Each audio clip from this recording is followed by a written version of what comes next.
adding a bit more volume to the top and also finish the sleeve here. I'm going to tidy up a little bit around the sleeve. We have an extra line up here we don't need, we can get rid of that. This point here we can move down. I am keeping my shift down so it's moved straight, not at any skew point. I can also go here and say add trim and extend to the pattern outline so it doesn't jot out anymore here.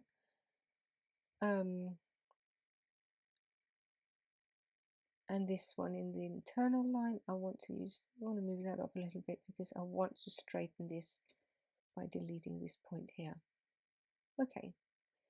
Now I also want to add a little bit of extra width here by the hem.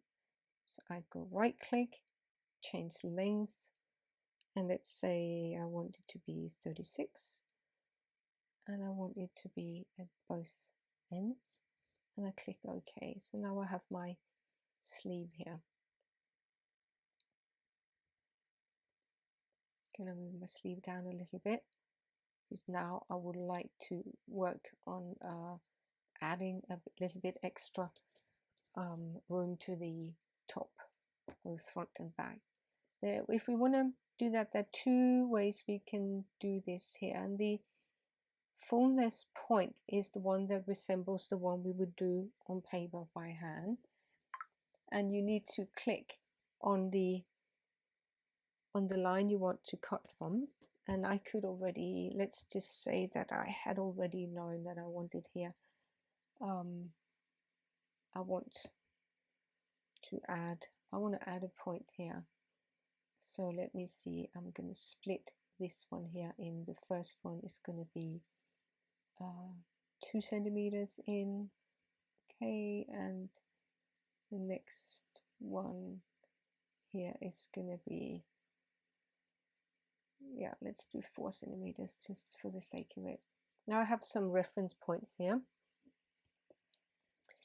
and then I can use this tool called Fulness Point, and I click on my point, and then I can cut. This is just like when we draw a line and cut along it, so I can just keep my shift down and I'll get a totally vertical line that will be parallel with my center front, and I click, and then I click on the side I want to rotate, and I want to rotate this one out here because my center front is going to be my center front where I know the grain line is.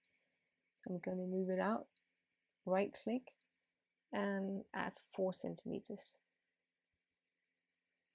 and I can now do the same with the next one.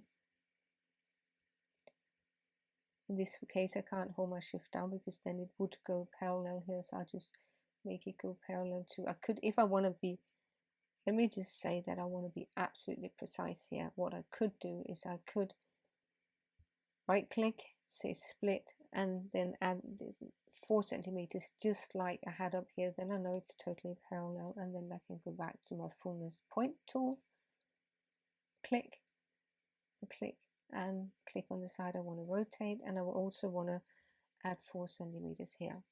So this is the one that is like what we do on paper.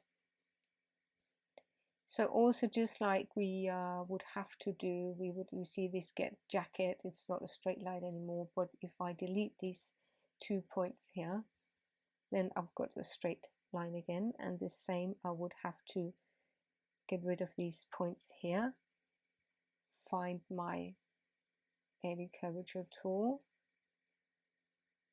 and then have a curve. So I'm sure I have like my 90 degrees here and here.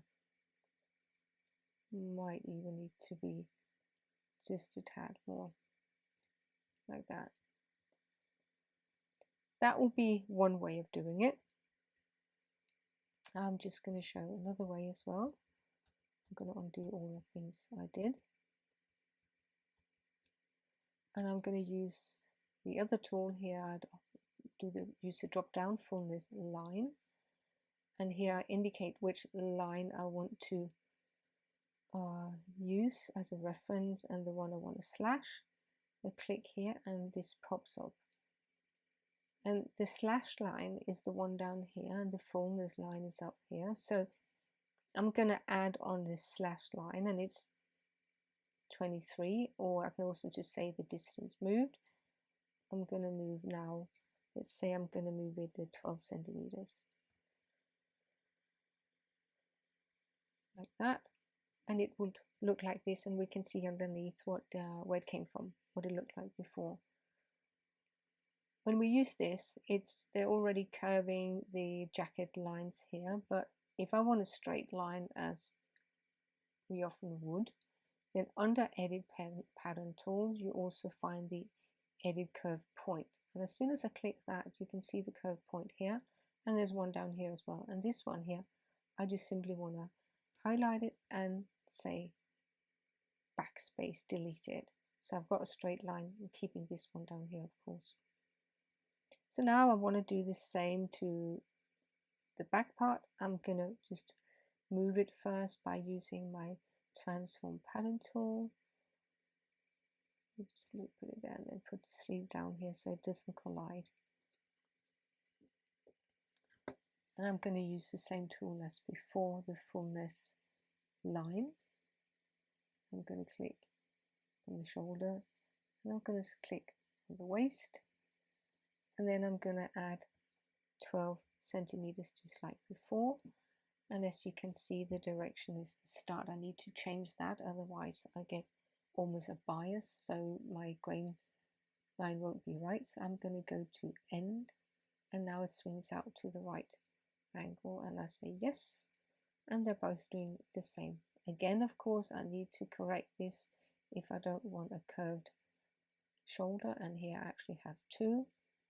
So I just activate them and say backspace, and they're gone.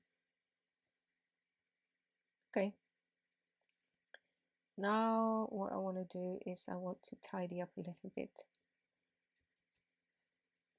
I want to tidy up a little bit, so I have my front, my sleeve, my two backs. Yeah.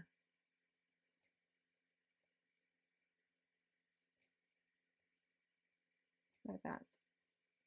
Okay, good. So now I have this ready. I'm gonna place it on my model, my avatar.